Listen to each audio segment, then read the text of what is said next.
laawol kisal ko laawol peewal e ɓantal. أعوذ بالله السميع العليم من الشيطان الرجيم بسم الله الرحمن الرحيم إن الحمد لله نحمده ونستعينه ونستغفره ونعوذ به تعالى من شرور أنفسنا ومن سيئات أعمالنا من يهده الله فلا مضل له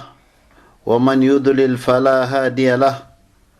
وأشهد أن لا إله إلا الله وحده لا شريك له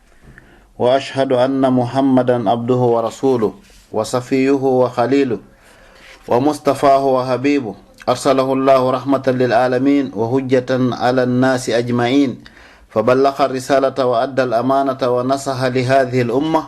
وجاهد في الله حق الجهاد حتى أتاه من ربه اليقين فصلوات ربي وسلامه عليه وعلى آله وأصحابه وعلينا معهم إلى يوم الدين. أيها الجماعة المبارك، أيها الجمع الكريم، أحييكم جميعا بتحية الإسلام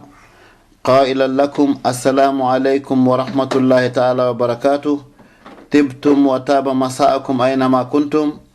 أسأل الله سبحانه وتعالى أن يجعل هذه الكلمات في ميزان حسناتي وفي ميزان حسناتكم جميعا، وأن ينفعنا بهذه الكلمات من اليوم إلى قيام يوم الدين. وبعد، harayko adi ko mbawa en yettude Allah subhanahu wa ta'ala juulen e nelaɗo makko on sallallahu alayhi wa sallam. hiɗen seedo wondema nelaɗo o yettini nelalngal, o tinnike e kaɗo diina l'islam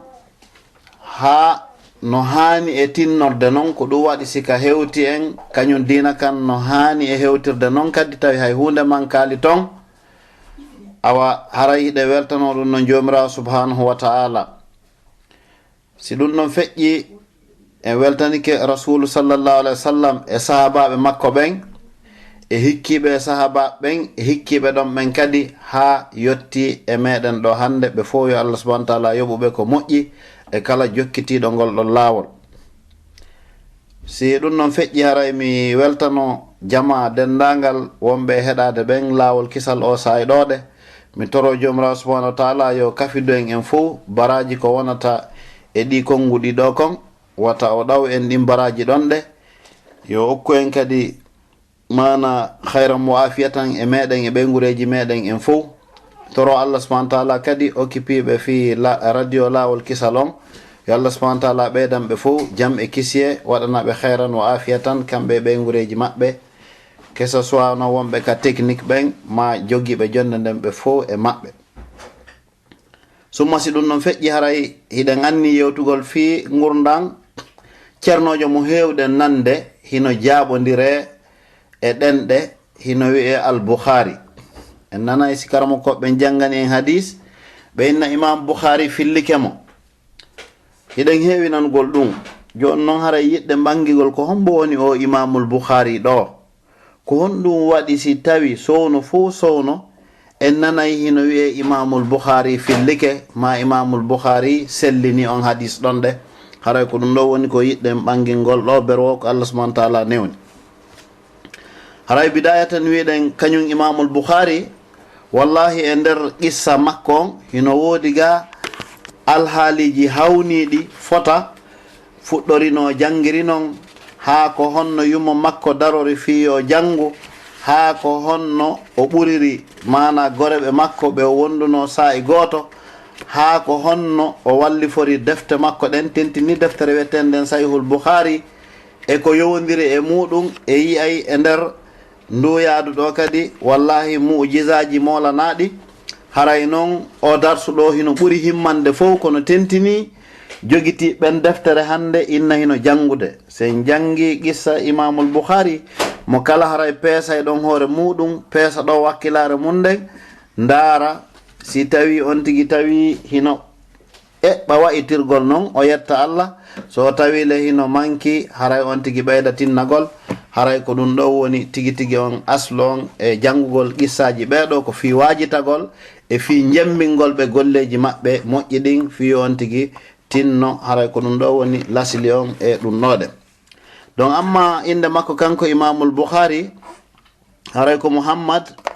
ko Abu Abdullah Muhammad bun Ismail bun Ibrahim bunul Mughira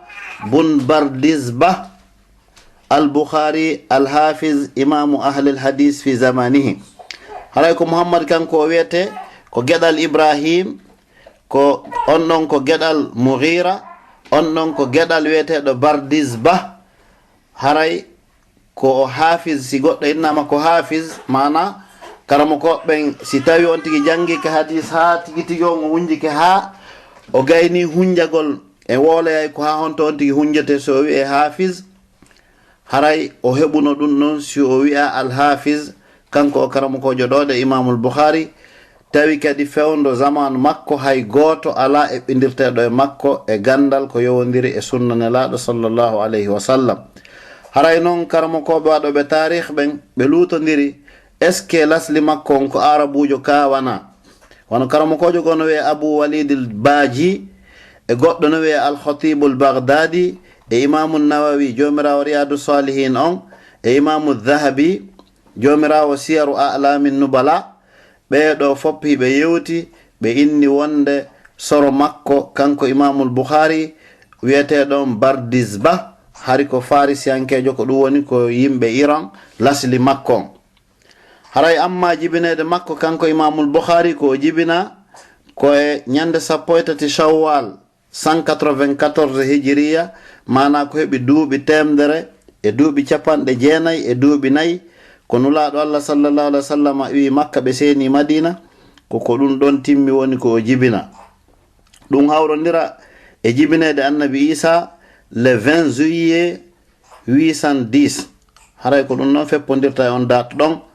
haray babe makko fatino tawi ko pay kunni. jon noon gila ɗo haray en fuɗɗoto famugol haray rôle sonnajo on ka ne'ugol pay kunkum. oɗo en andi fi o woni imamujo molanaɗo, o woni imamujo mo tawata aduna on fop, hiɗa wawi wide julɓe ɓen ala mo andamo, kono hari babe makko fatino tawi ko pay kunni, ko yummo makko hefti alhaali makko on fo e kippugol ko honno jangeta. awalan kanko Imamul Bukhari ka fuɗɗi ɗon ko woni paykun o wumuno, ɓa o wumi anini yummo makko fota parce que ko bobo gite ɗe yehi. donc ñande go yummo makko no waali ɗani ɓe hoyɗi ɓe yi annabi Ibrahima alayhi salam. annabi Ibrahima seni ka koyɗol makani ɓe hey ko an ko ayyo jiyaɗo Allah rutti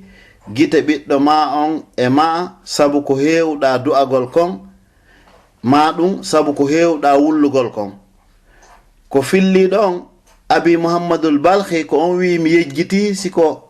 ko ɓe wi ko sabu ko hewɗa du'agol kon ma ko sabu ko hewɗa wullugol kon. ala kulli hal kanko sonnajo on o hoyɗi annabi Ibrahim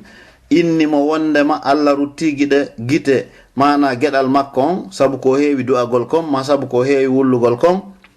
donc ɓay kanko sonnajo on o fini himo welti moƴƴa est ce que ɗum ɗo ko gonga wawi wonde.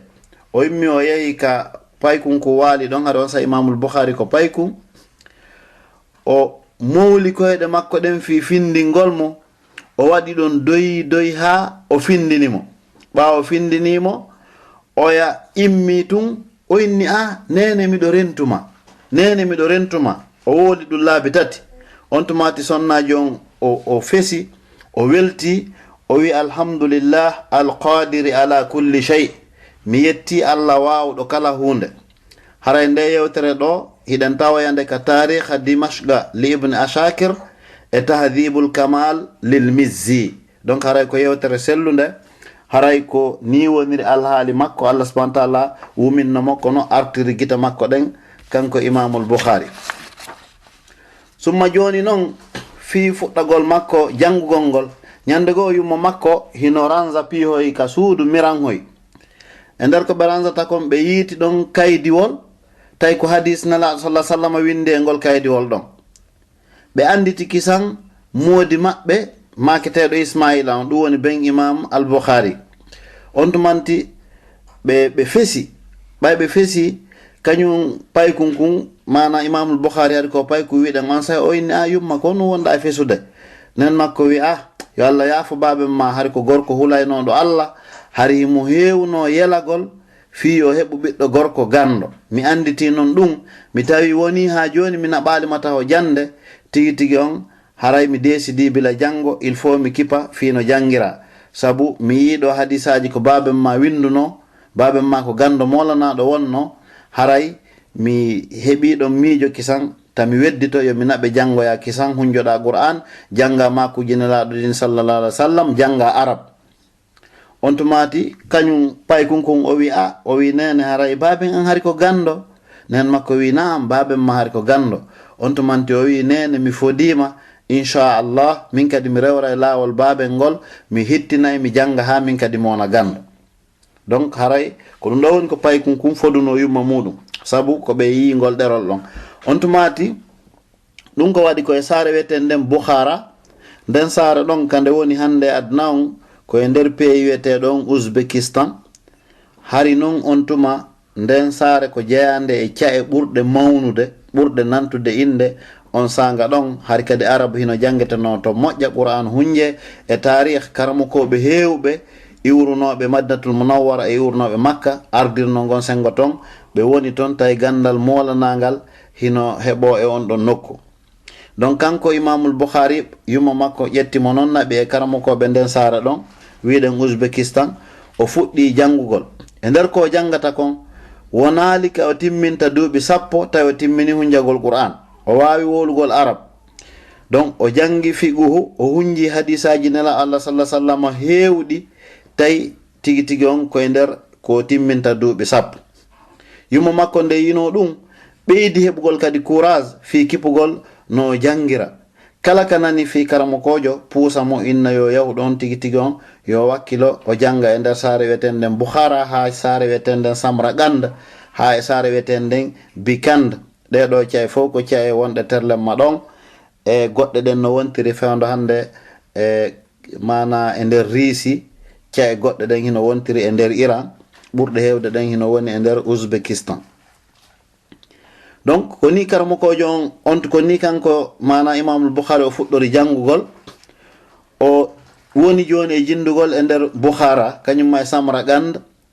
e ɗaɓɓitugol karamokoɓe wonɓe ton janguɓe ɓen tawɓe ɓen tigi tigi on hino muuti e gande e nden ɗon saare. No jeeya e ceernoɓe ɓe o yiidi ɗon mana karamokoɓe tawɓe ko ɓurɓe mawnude battimɓe e makko cheikhujo wiyeteɗon Muhammad bun Salam al-Bikandi. No jeeya e mum cheikhujo wiyeteɗon al-Ja'fi. Donc e karamokoɓe go hewɓe ko wana ɓeɗo en sifoyto fi karamokoɓe jannuɓe mo ɓe yeeso ɓeɗo fop o jangi e jungo maɓɓe. O yehi kadi saare wiyeten nden Naysabur, o jangi ɗon e jungo karamokojo no wiye Yahya bun Yahya, e karamokojo go kadi hino wiye Ibrahim bun Musa. Ɓeɗo fof ko karamokoɓe jangimɓe mo. O jangi ɗon ha o muuti. Ɓa o muutike on tumati o yimmi o yehi Makka. Yahugol makko Makka ngol ko kanko yummo makko e koto makko yaaduno Makka kadi o jangi e jungo karamokojo no wiye Abi Abdurrahman al-Muqri e Imam Khallad bun Yahya e Imam Hasan bun Hasanul Basri e Imam Al-Walid Ahmad bun Muhammadul Azraqi e Imamul Humaydi. Ɓeɗo fof o jangi e jungo maɓɓe Makka.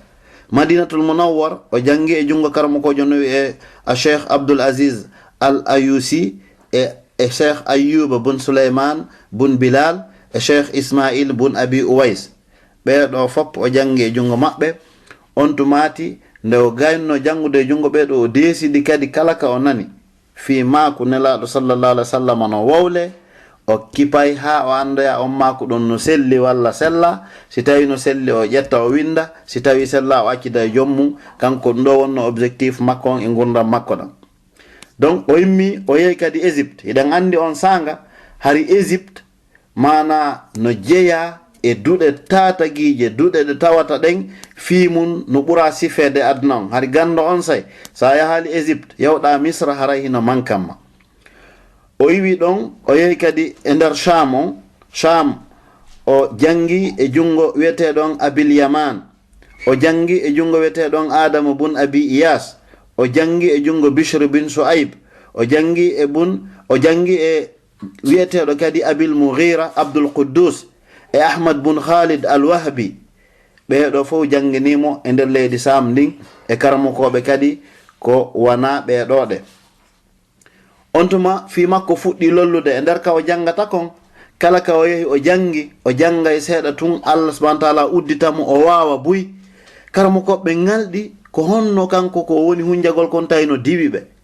on tuma fi makko sakiti, fi makko anda moƴƴa, ha tawi karamokoɓe makko gosa joni tawi o satanayɓe. ha karamoko makko watti wiwde wondema yo dartu deftere karire e nder ko dartatande kon o darota so o yi ton ella yo satu ella on. bon harayno fillinde yewtere ɗon cheikhujo makkon wiyeteɗon Muhammad bun Salam al-Bikandi, karamokojo Bukhara on, mana wonno ɗon karamokojo hadis ko wiyeteno on say ma wara an nahar, mana ko woni ɓawo cagol ngol, ɗum ko ɓe hoɗirɓe terlen ton Uzbekistan e ko waytata noon. haray ɓe ɗaɓɓirayno mo yo rewto defte maɓɓe ɗen o dara so yi ton ella, mana o ɗaɓɓita ellaji ɗin o fillitoɗi o sellina ɗi kadi. donc haray kanko Imamul Bukhari ɓe wi wondema o hunjino hadisaji nelaɗo guluji 70. o hattali ɗon tun hari kadi o yewtata e sahabajo hay e goto o innami naniri kaari, ma ɗum tabi'inajo hikkiɗo e nelaɗo hay e goto o yewtata o ƴetta yewtere on ɗon, sina ma o anda ko honto on tigi jibina e ko honto on tigi wuuri e ko honto on tigi faati. subhanallah. e yiɗo en faama e moƴƴa ɗo fi makuji nelaɗo ɗin sallallahu alaihi wasallam. hande hewɓe donc tigi tigi yana e tuwi a nela Allah sallallahu alaihi wasallam maaki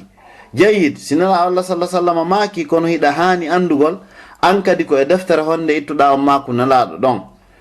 yilti kadi ka nunɗal gandal ngal ley sa gayni sifagol hadis on wiya on hadis ɗon ko rawahul Bukhari, Imam Bukhari fillike mo tawi ko Imam Bukhari fillimo, ma rawahu Tirmizi, Imam Tirmizi fillike mo tawi ko on ɗon fillimo. yilti kadi wono Imamul Bukhari na sahihul Bukhari tun o marno, si tawi ka sahihul Bukhari hadis on filla wiyamo rawahul Bukhari fi sahihihi, Imam Bukhari fillike mo ka deftere makko sellunde. si tawi le ka deftere makko al adabul mufrad wi'a rawahul Bukhari fil adabil mufrad, kaka adabul mufrad o filli on ɗon hadis. ɗum fo on tigi ɓangina ko ɗin non piiji fo wiyete nunɗal gandal. e yi oɗo karamokojo on kanko kala mo ƴettayno hadis e jungo mum ko ma o ande o jaɓatano nani o anda ko honto wurɗa, ko honto janguɗa e ko honto tigi tigi on fi alhaali ma on fo feƴƴi. tayle ko faatiɓe ɓen o anda honto on tigi faati fi honɗum fi yottingol makuji nelaɗo ɗin sallallahu alaihi wasallam no ɗi woniri non net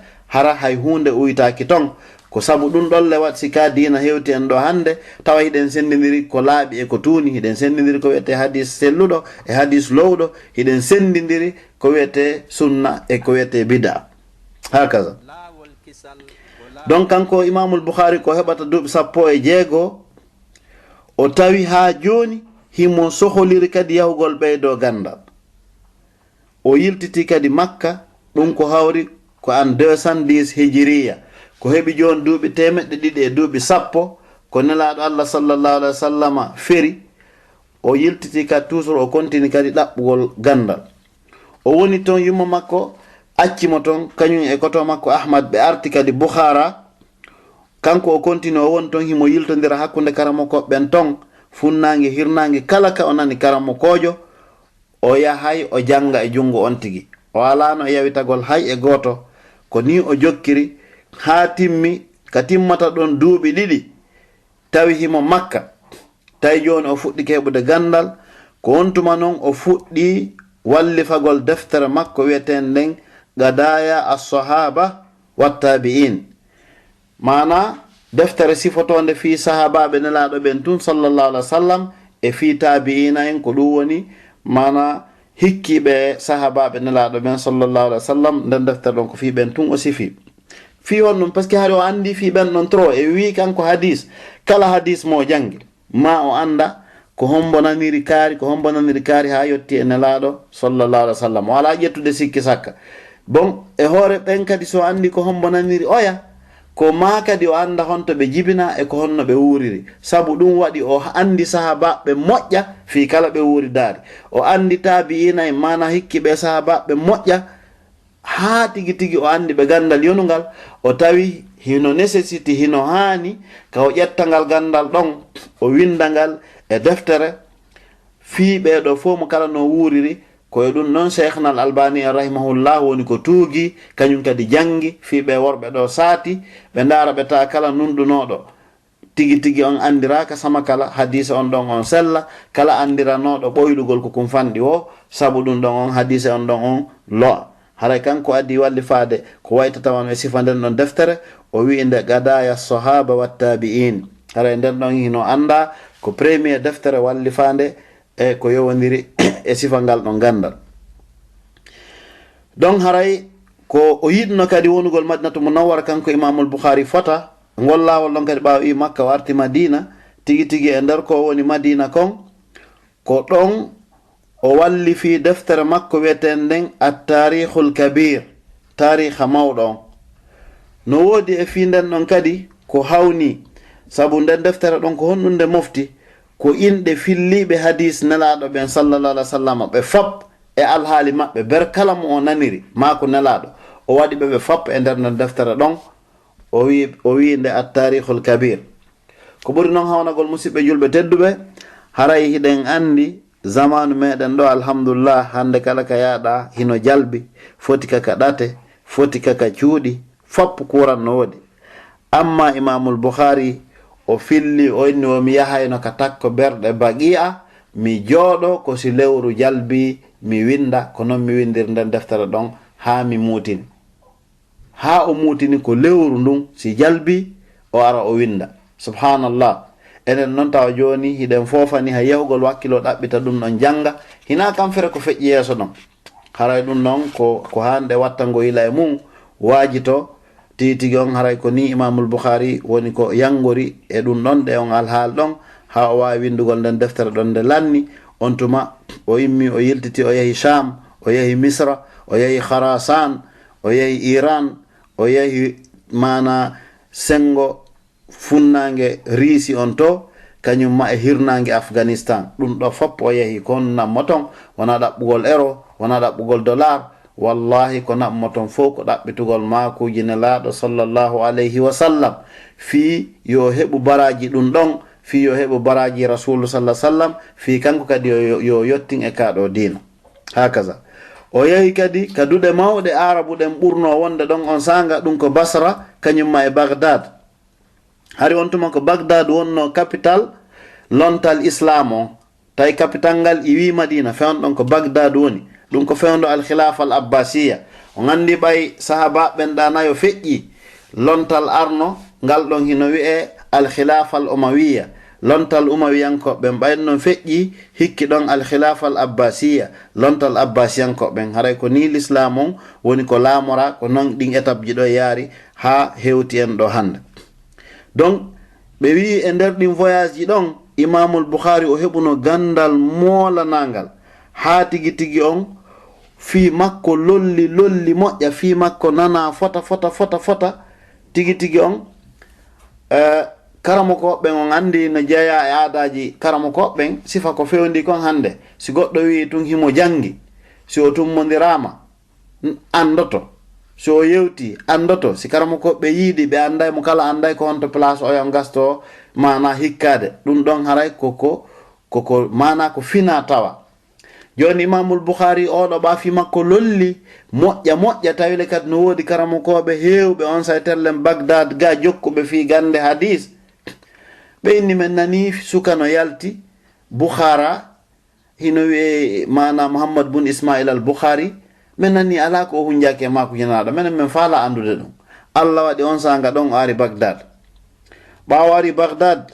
karamo koɓɓen ɓe ƴettide makko rendez-vous ɓe haldi joni janngo yo ar hino wodi masalaji ko ɓe faalamo landagol e hadis fi yoɓe andu si tawi ko wi'a kon hafiz ko gonga ko hunjiɗo es tawi hinano woniri. jante fota musidɓe julɓe haray ko honno woni ko ɓe waɗi mo. ɓe suɓi hadisaji nelaɗo 100, ɓe ɗaɓɓi worɓe 10, ɓe innimo kala e maɓɓe yo ƴettu hadisaji 10 ɗin hadisaji 10 on tigi ƴetta sanadu on sanadu hadis oya winda ka matnu oya ƴetta matnu oya winda ka hadis oya masalan joni wano hiɗon andi sen ƴetti exemple wano hadis kanila Allah sallallahu alaihi wasallam maki man sama ramadan imanan wa ihtisaban ghufira lahu ma taqaddam on hadis ɗon ko fillani en mo ko Aba Hurayra donc wano hadis innamal a'malu binniyat ko fillani en on non ko Sayyidina Umar ibn al-Khattab jon non ko honnum ɓe woni wadde joni ɓe ƴetta hadis innamal a'malu binniyati on ɓe winda takko on ɗon Aba Hurayra ɓe ƴetta hadis man sama ramadan imanan wa ihtisaban ɓe winda ton Umar ibn al-Khattab on andi ɓe lutindiri ɓe ƴetti filliɗo oɗa on ɓe windoy to ɓe ƴetti filliɗo oɗa on ɓe windiri ga ɓe lutindiri ɓe karmokoɓe 10 mo kala lutindiri hadisaji 10 ko ɗum woni temedere on ɓe noddimo ɓe inni joni noon hiɓe darde hunjagol makko ngol ɓe inna bon mo kala e amen ɗo no mari hadisaji 10 ɗi faalama jangal ngol haray an kadi wowla ko hondu yiiɗa e ɗin est ce que ɗi selli ka ɗi sella ko honɗum famuɗa e majji karamukojo ara noon ari o jangi hadis ara noon Imam Bukhari maki la arifuhu mi andamo o jangi hadis ɗin mon Imam Bukhari maki la arifuhu mi anda on hadis non o jangi tan mon Imam Bukhari maki la arifuhu ha o timmini ɗi 10 fo Imam Bukhari maki anda on non karamukojo potti ɗin mon ari kadi jangani mo hadisaji 10 yiltindiraɗi ɗon kadi o maki o anda tan mon ari naya ɓon ha timmiɓe karamukoɓe 10 e nder ɗum tawi fuɗɗama sownodirede buyni ko ono wiyano hunji ko landa o ko anda andi yimɓe heeɗiɓe ɓen kañum anda ko complot karmokoɓe koko yiltindira kamɓe ɓe andal ɗum non kono faamuɓe gandal hadis ɓen kañum no andi ɗum ɗo koko yiltindira ɗi sanaduji ɗo na kañum jeeyi ɗi matnuji ɗo na kañum jeeyi ɗi hadisaji ɗo ɗe on tuma ɓaɓe gayniɓe fap kanko Imamul Bukhari o yiltiti o inni joni noon miɗo wawi yewtude ɓeyni hi o yilti ka karamokojo arano o wi an hadise ma arano mo yetiɗami on filliɗa wiiɗa masalan on ko Umar ibn al-Khattabi filli min nanon mi famirimo ko mi faami on ɗon ko Aba Hurairata fillimo hadis ma ɗimmon mo wiiɗa lan ko Aba Hurairata filli on ɗon nanon mi famirimo ko filli on ɗon ko Sayyidina Umar ibn al-Khattab o adda kadi mana matno o addida kañumma e sanad on o hunjo hadis on haalannoya o adota o fillitantoɓe erreur ji ɗi no ɓe waɗiri noon tawi hay fus o yejjitali o wolnaɓe noon ko hondu woni ko selle mum kon ɓa o gayni ɓe wi kamɓe tigi fashhadna lahu bil hifzi wal ijadati min seedanimo wondema ko hunjiɗo min seedanimo kadi tigi on ko karamukojo ko hafiz hay goto tigi ala wonɗo e yeeso makko e ngon zaman ɗonne ɓennon o gayndi e ɓennon o feƴƴi yeeso ton kadi goɗɗo goo no wiye Abil Azhar on wi kadi Imam Bukhari o yehi kadi Samra ganda ɓawo yehi e nden saare ɗon kadi ɓenɗon kadi ko honɗum ɓe waɗi testugol mo ndara gandal makko ngal on andi joni no woodi hadisaji tawata ko worɓe Irak ɓen yahuno naniri ɗinɗon nelaɗo ɗum ɗinɗon hino wi'e mana sanadu majji on ko sanadul Iraq ko worɓe Iraq filli si wiyama tun sanadul Iraq ko worɓe Iraq filliɗi hadisaji no gono ton mana ko worɓe Madina ɓen andira ɗinɗon hadisaji no gono ton hara ko worɓe Yemen ɓen naniraɗi goɗɗi gono ton mana ko isnadu Sham hara ko worɓe Sham ɓen andiraɗi ɓeɗo kadi ko honɗum ɓe waɗi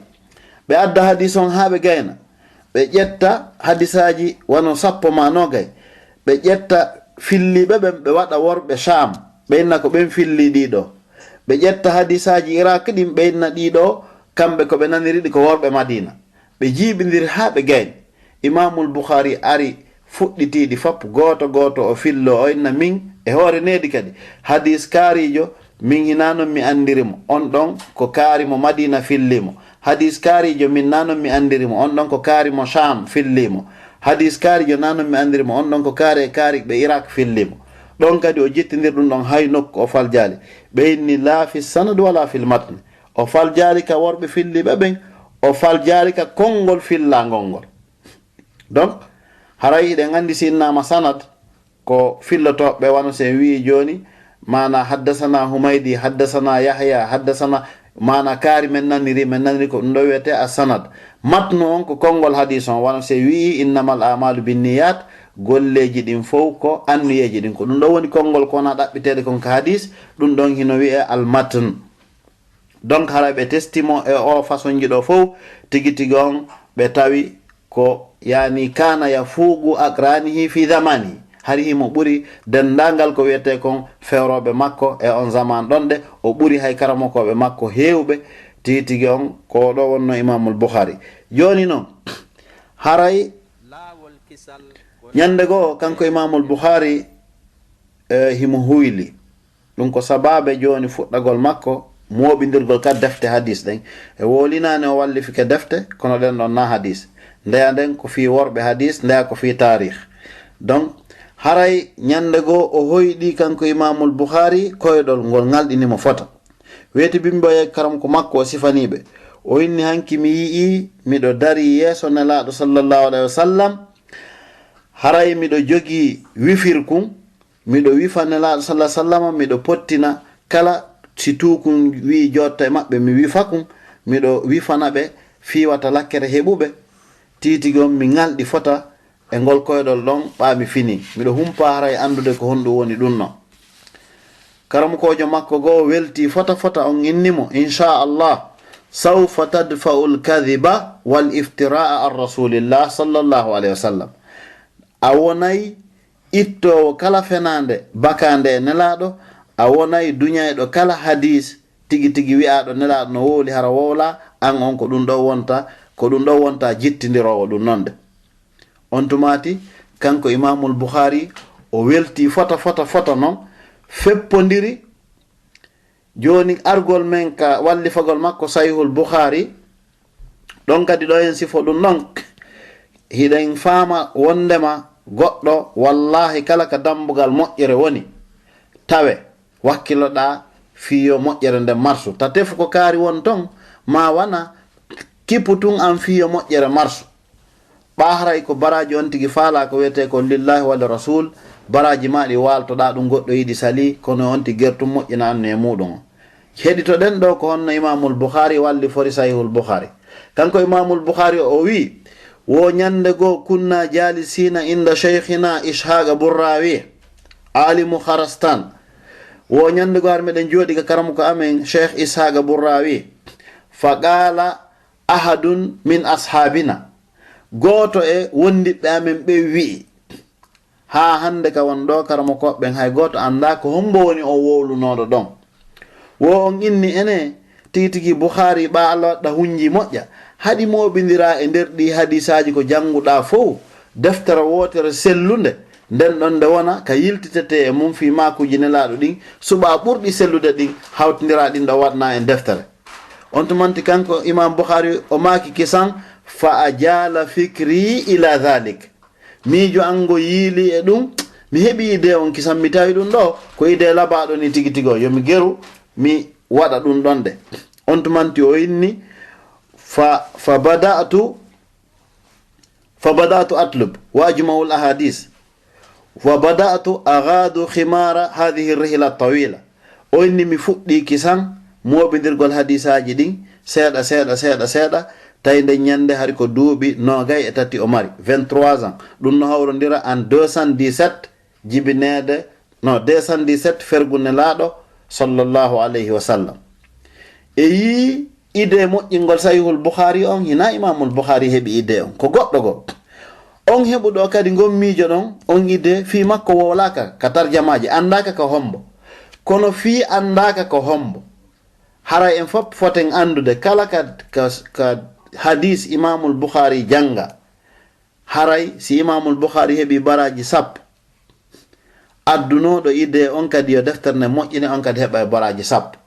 fi o andaka fi makko wowlaka fi o lollali wallahi ɗum lorratamo hatta baraji ko makko ko waalo haray ɗum non tun ko waaju molanaɗo ko duwaɗen famude haray ko dambugal moƴƴere kala ka udditi neɗɗo on ko yo geru o tawe o wona nder ton ɗe taw wiu ma o ande ma fi makko lolla ɗum ɗon na hay hunde gerugol tun Allah subhanahu wa ta'ala andane haray walla a heɓi ko ɗaɓɓa kon ko ɗum ɗo woni haqiqa on e gonɗon sengo donc haray ko ni woni ko histoire ko fuɗɗori kon mana moɓidirgol makko nden deftere ɗon wiyeten nden sahihul Bukhari ɗum haray tawi on sawi ko duuɓi 23 woni ko o mari kanko imamul Bukhari on tuma noon o fuɗɗi moɓidirgol kala ka o nani kadi fi hadis o ɓeydi noon hittingol ko hittinano arano o ɓeydi tinnagol o yehi o ɗaɓɓiti kala ka o nani fi mako nelaɗo sallallahu alaihi wasallam no woole o yehi o ɗaɓɓitoy tawi noon himo reeni fota kadi e ɗimmakuji nelaɗo Allah sallallahu alaihi wasallam ɗe o ƴettata fi honno puisque o yehi ñande goo ɓe wi o tawi o nani fi hadis nokku goo e Fulawa o yimmi o yehi balɗe himo yahude yahangol on hadis tawi ko aynowo nayi jogii hadis on o wari ɓawo tawi on aynowo nayi o tawi on no suyna nagge hino faalange humude kono ɗaynange woni hay hunde ala ka miram on tumante o hewti o inni aynowo ko non ɗa wadde ɗon o inni mi faala humude ɗiɗam mi ɗo taho kono o inni a ɗaynayi no woni hay hunde ala ka miram o inni hay hunde ala ka miram ɗo titi on mi ɗaynayi ɗi woni fiyo mi hendo ɗi tummi huma subhanallah imamul Bukhari ma kadi mo mi nanno konngol nelaɗo sallallahu alaihi wasallam gotol no e jungo ma kono mi ariɗo no mi yirumani a amali ɗaynugol dammol a amata kadi ɗaynugol lam ɓeydita e ko nelaɗo maki ko goɗɗum ma uyta goɗɗum o acci ɗon hadis makko on o windali mo yangi fi mum balɗe hewɗe e himo falano hendade kono yinunɗal makko ngal si waɗi tun luutodiri e sartiji ɗin ko fandi o imamul Bukhari no haɓɓude bagage mum o yaha o ala ƴettande on ɗon on hadis ɗon de donc haray e nder ko walli foto ka deftere nden kon goɗɗo goo wi mi walidi e imamul Bukhari o immoto no jemma ɓurlaabi 15 mi landimo ko honɗum immotoɗa o inni nde mi waali o mi miijitoto kala ko mi miijiti mi anditi e miijo labango fiino mi windirta fiiɗi makuji nelaɗo eno mi aynitirta fi wata goɗɗum ɓeydoto mata uyto mi tawa yo mi windu ɗum tigi fiita mi yejjito donc o immo o winda ɗum tigi so walto kadi kala kadi ko Allah holli mo ko miijiti ma ko yi o tawi ɗum ɗo no hani o winda ɗum ɗon kadi ko ni o ƴetti sarti o desidi e nder defte makko ɗen o windata hadise hay goto e fillotoɓe hadise ɓen sina kanko e on tigi ɓe yiida face à face hadisaji ɗin ko ma kanko tigi o nanira nowru makko harna nani few jogiiɗo hadis on ko ma ɓe yiida face to face o nanira on tigi kanko tigi so winda ɗum kadi o windata sina e ɓen siforɓe hoolare siforɓe hunjagol moƴƴa hara hino yankini hino mana marinedi ko ɓeɗo ƴetti hadisaji ɗin tigi tigi on e jungo muɗum subhanallah ko honɗum kadi ɓuri hawnade intabihu ya ihwan ɓe wi wondema kala hadis en wola joni ko hadisa jelwoni e nder sahihul Bukhari kala hadis mo imamul Bukhari windi ka deftere ɗon o loototo taw ha o laaɓa o juulana Allah darɗe ɗiɗi o ara o winda o ndaara si hadis on taw timmini sartiji ko waɗi kon fiyo hadis sellu e jungo makko o ara noon o winda hadis on ka deftere makko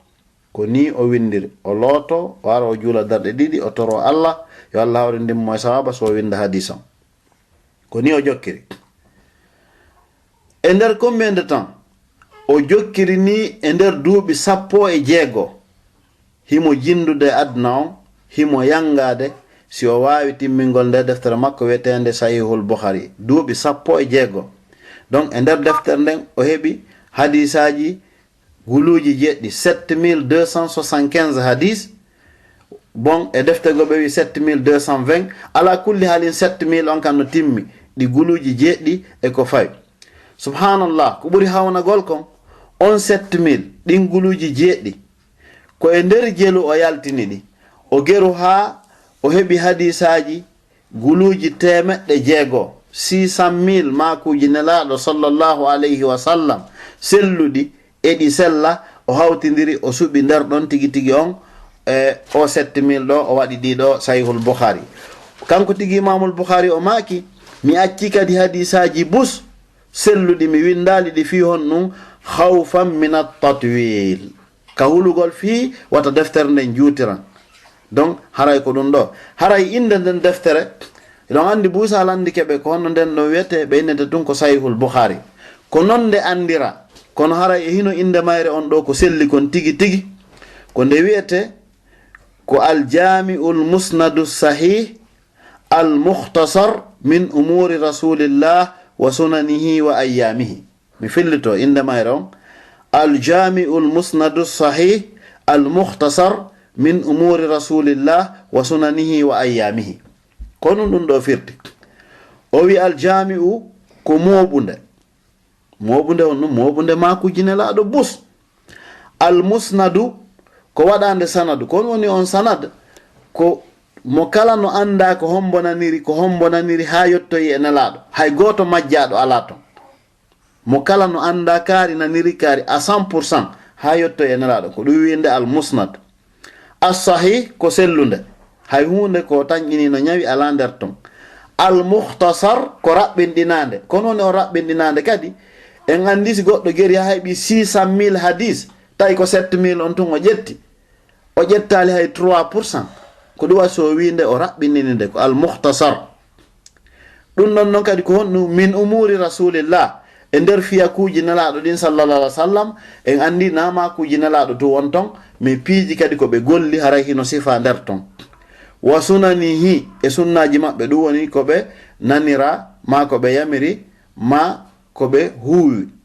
wa ayyamihi e berko fewndu ko ɓe wurno ko ɓe waɗayno kon haray ko ni deftere nde wiyete aljami'ul musnadu sahih al mukhtasar min umur rasulillah wa sunanihi wa ayyamihi donc haray nden deftere ɗon ko honɗum e titre nde heɓi hiɗon andi alqur'anul karim ko daalol allah subhanahu wa ta'ala e nder julɓe ɓen ahlu sunnati wal jama'a julɓe ko tata ko wana si'a hino gomɗini wondema si feƴƴi alqur'anul karim ko nde ɗo deftere ɓuri sellude e defte wonɗe ɗen e hoore leydi ndin fof haray enen ko ɗum ɗo woni ko fiɓuɗen ila yawmil qiyama haray deftere nden noon allah subhanahu wa ta'ala waɗi barke e mayre moƴƴa wono woniri noon ko fi allah nde anniya ko fi allah nde gollira o yangike fi mayre moƴƴa duuɓi 16 himo yangade allah timmini golle ɗen tawi hande e cuuɗi julɓe ka gandal woni ton a natata sina tawa ton sahihul bukhari lutta noon sinde jangede mas nde ala kay jangede paykum moko ba kala neɗɗo haray o nani fi imamul bukhari no woole imma himo andi ko hombo ma o anda kono en nanay ko heewi kon kala hettoɗo waaju nanayi ɓe inna imam bukhari fillike rawahul bukhari ɗum ɗon haray sono fof eɗen nande haray ko ɗum ɗoɗe woni ko allah subhanahu wa ta'ala okkuno o ceernojo ɗoɗe e hoore ɗum noon tawi himo marno jikkuji molanaɗi kadi himo ruuɗino e aduna e hoore ɗum himo wattanno yila fota mana e diina allah kan subhanahu wa ta'ala joni noon ɓawa gayninde deftere makko ɗo e raɓɓinɗinto par ce que wagu toon hino yahude haray karamokoɓe heewɓe jangi e jungo makko hiɓe yoni e konguɗi go 20 000 haray imam al-khatibul baghdadi o fillike immorde e muhammad bun yusuf al farbari ɓurɗo mawnude e jangoɓe kañum imamul bukhari o wi mi heɗodi e yimɓe ka imamul bukhari deftere makko nden yonayɓe guluji 90 70,000 personnes mi jangidi e mum nden deftere ka makko e fillayeji goo ɓe inni heɗiɓe nde ɓen e jungo makko direct hara ko janguɓe nde ɓen fewndo makko hiɓe yoni 90,000 guluji 90 arɓe direct jange e jungo makko nden deftere ɗon no jeeya mum karamokoɓe makko e goreɓe makko no jeeya mum buy kadi ɓe nanten ɗo joni fi mum inchallahu hino sife ɗo wano hombo e hombo masalan wano imam at-tirmizi wano imam abi hatim ar-razi wano imam abu zur'ata ar-razi kadi e imam abu bakr bun abi asim e ibrahim bun ishaq al-harbi ɓeɗo fop jangi e jungo makko ɓen ɗon fof karamokoɓe makko wonno amma mana tawayɓe ɓen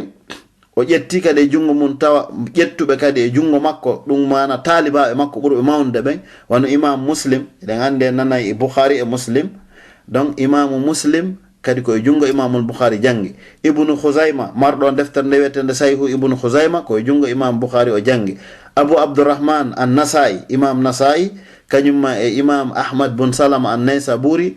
e Abu Isa at-Tirmizi, imam Tirmizi mo nanten o hino inni rawahu Tirmizi on kadi koye jungo imam al-Bukhari jangi, e imam Abu Bakr bun Abi Dunya e Husayn bun Muhammad al-Gabbani e Yusuf Yaqub bun Yusuf bun al-Akhram e Ja'far bun Muhammad an-Naysaburi, ɓeeɗo ɓe fop ko taalibaɓe makko e wataɓe limude. si goɗɗo ɗo janni 90,000 personnes e wawa suɓude ɗo ko suɓugol tun tigi tigi on berɓe naneten inde mum sownowoɓen, sen nani ɓen ɗon fof no sife anden ɓeɗo fop ko taalibaɓe imamul Bukhari rahimahullahu taala ɓe wonno. amma imamu Nawawi o wi wondema janguɓe ɓen e jungo Bukhari sifotoɗo wawata ɓe sifade, ɗon on ko ɗo raɓɓinɗintoɗen. janguɓe ɓen e jungo imamul Bukhari sifotoɗo wowlowo wawa wowldeɓe few par ce que ɓe ɗuuɗi ha feƴƴite. donc no ɓurano noon lollude e maɓɓe Tirmizi e Nasa'i e Muslim e ko wana ɓeɗoɗe. donc tuma nde wonno hitande 250 fergu nelaɗo sallallahu alaihi wa sallam o yehi mana saare wiyete nden Naysabur, ɗum ko e Thiay Khurasan o woni toon tawi mo janginde yimɓe ɓen toon. joni o iwi ka o janginano deftere makko nden ɗa o desidoyi kadi yo artu ka saare makko Bukhara. tawi noon joni fi makko andike fota yimɓe Bukhara ɓen ɓe organise jaɓɓo molanago, jaɓɓo filli ɗon wiwo men ɗuuɗa tawede on zaman sifa gon jaɓɓo ɗon ka weltanagol mo, puisque tawi deftere makko nde lolli ha feƴƴiti. donc haray ko sifani wonno kañum imamul Bukhari ko naɓidiri e nden deftere makko ɗon ɗe. tawi joni yimɓe no iwurde cenɗe foppa e aduna mo kala hino haɓɓiti yiyaymo, mo kala hino faala nanugol e jungo makko har na nani. donc haray ko sifani e ɗum ɗon ɗe wonirno. amma mbadi makko ndin ko wonno ko neɗɗo daɓɓo, hari o wonano tiiɗuɗo titigi on, o wonano kadi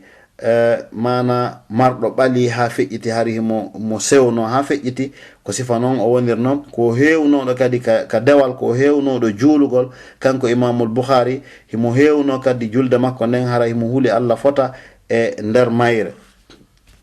on ñande goo kanko imamul Bukhari seede himo huuli Allah fota e nder julde makko nden, ñande goo hari himo julnude, kaw julnata ɗon prix wi arnati ka dolake makko ngi fiɗimo nokkeli 17 ɗi fop kadi ɓooti. eɗen andi prix wana janɗoɓe ɓen fuuta no andi ko wiyete prix wi koko ɓaɗodiri e ñaaki, kono kañum waɗata juuri, waɗa e noon dembe. donc no muusi noon fiɗugol ha si fiɗi neɗɗo ɓuutay. ngi naati ka nder lokke to ngi fiɗimo nokkel 17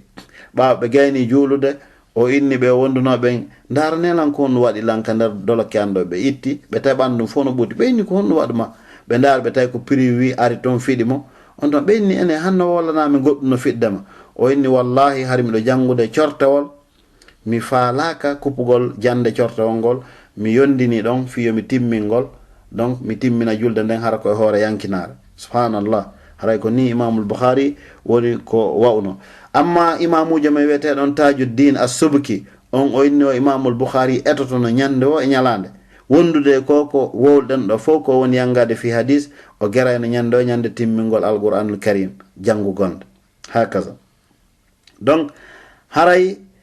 ko wanoni kanko imamul Bukhari rahimahullahu ta'ala sengo kadi ka commerce, har kadi ko o commerçant jo molanaɗo wondude ɗiɗo fof o yahatano o toro goto ballal, o yiɗano toragol goto mana ko ñaama, ko yiɗno ko gollangol hoore makko tigi tigi on o ñaama ko o golli kon. kanko tigi o filli o inni wo e nder komi yangoto fi moɓugol gandal kon fop Allah subhanahu wa ta'ala kadi no newnaninmi hunde molanade, miɗo mari jawdi ko mi yara hajju hitande o hitande, mi arta Basra hitande fop hari o yaha e Makka. donc bi o wawi wonande hoore makko hitande fof. no jeeya piiji ko holliri nun dal makko ngal ka commerce, ñande goo titigi on hari marchandise goo hino manque. ɓa marchandise on manque ka saare maɓɓe ɗon, o addana on marchandise, njulaɓe moɓodiri ɓe ari ko makko. ɓe inni men nani inda heeɓiɗo marchandise kaarijo, o wi nam. ɓe inni men yoɓima guluji 10. o inni okke, o inni yahe ha janggo tigi tigi on miɗo dartude alhaaliji an ɗin, miɗo occupé taho mi jonna on marchandise on. woɓɓe goo andi ɓe yeehi hendoyaki marchandise on, ɓe ari kamɓe ɗon andi commerçant fof ko honno way, janggo mum woɓɓe goo ari yoɓimo 20 000. o inni la wallah marchandise on simi jonnay adiɓe arda ɓen ka an ɗo ko ɓen mi jonnata mbuuɗi kadi ko ɓewɓimmi kon ha en faram mi ɓeydata tawa noon hiɗen andi leydi goo mi ala innitude ndi ko habbotoɓe ha suumaye hewta maaro sukkar farin kala wiyete kon fof premier nécessité ɓe habbo ha suumaye hewta ɓe ɓeyda noon on andi ɓen ɗon ɓe seedi e o imamujo ɗo anniyeji tawile fof ko commerçant wiyete ko wiyete commerce kon ko commerce donc se yi Allah subhanahu wa ta'ala no sattina piiji goo haray gon sengo ɗon kaddo ko wattango yiiɗa tigi tigi on donc hara e hoore ɗum kadi jawdi ko heɓayno kon fab ko ɓuri heewde kon ko financayno ko fi gandal kanko kadi o moɓidirayno o ndaara karmakoɓe jannguɓe hadis ɓen fab e ɓurɓe tinnade ka l'islam ɓen o koraɓe hara ko e gundo hara kadi o yiɗa hay gooto yo weltanomo few ko ni tigi tigi on o wuurirno kanko imamul Bukhari e arsike makko on mana o yangano hoore makko o ñaama ko jungo makko ngon yangi kon e hoore ɗum ɗon fof kadi o okkora miskimɓe ɓen o wallito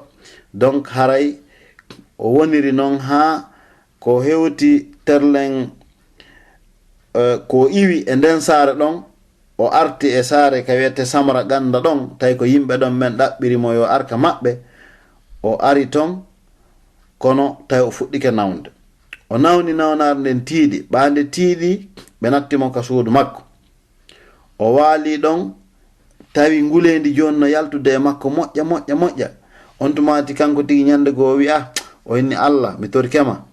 adna an on satti musen din tiɗirilan Allah mi torkema joni fowtiniran sabu ƴettitugolla o tori ɗum Allah filli ɗon o inni wo naali ɗon sina balɗe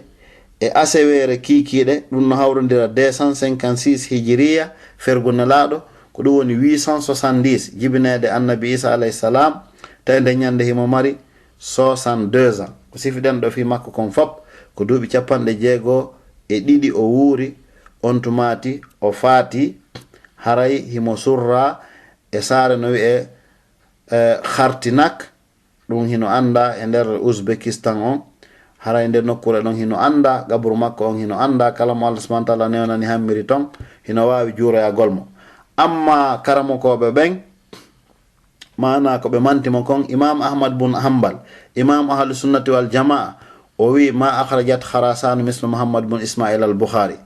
e nder Kharasan on fab sifa Muhammad bun Ismaila heɓaki e gandal Abu Hatim Razi on ɗo wi Muhammad bun Ismail a'lamu man dakhala al Iraq kala natuɓe Iraq ɓen ko Muhammad bun Ismaila ɓuri jangude imam Muslim jomirawo deftere wiyeten nden sahihu Muslim on ñande go o jogino koyɗe imamul Bukhari ɗen o wi accumi lunno koyɗe ma ɗen ko ayyo ustazuɓe ɓen ko ayyo hoorejo yewta ɓe hadis ɓen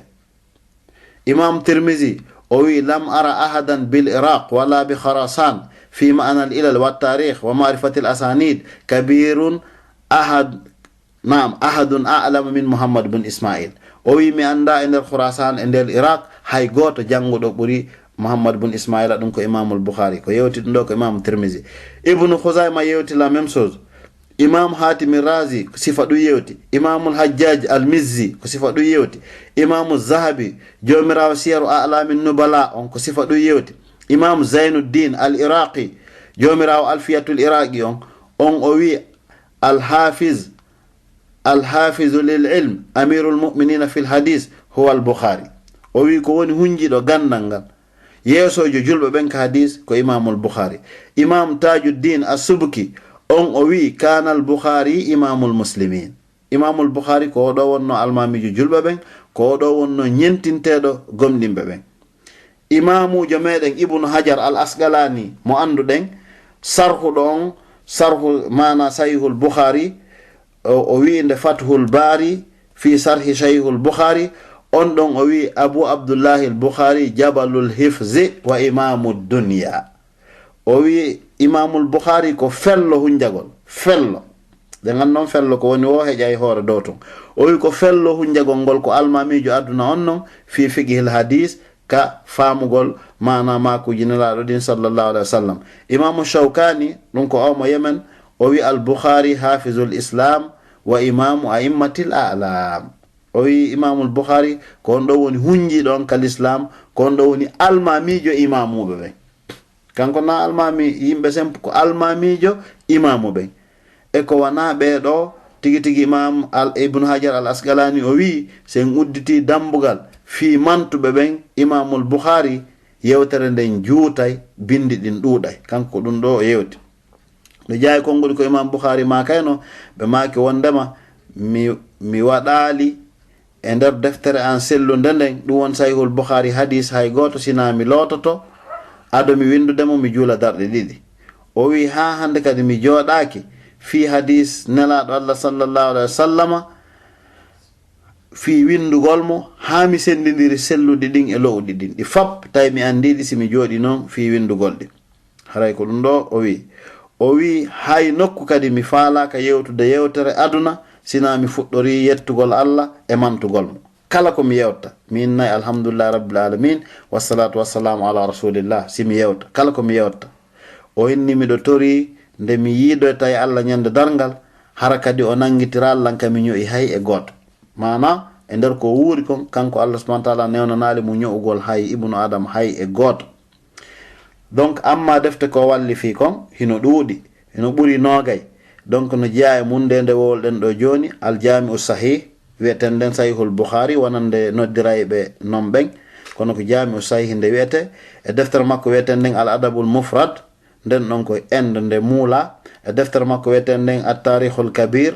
nden ɗon kadi ko ende nde muula nden ɗon ko fi wiɗen worɓe filliɓe hadis ɓen nde wolata e deftere makko wiyeten nden tarikhu sahir nden ɗon ko nde wolata ko fi tarikha nela sallallahu alaihi wasallam e sahabaɓe makko ɓen e arɓe ɓaawo ɗon ɓen e deftere makko wiyeten nden khalqu af'alul ibad nden ɗon kadi ko endo woni ko muula himo mari kadi deftere to sokere fi ɓantugol juɗɗen ka julde hinde wi'e raf'ul yadayni fi sala haray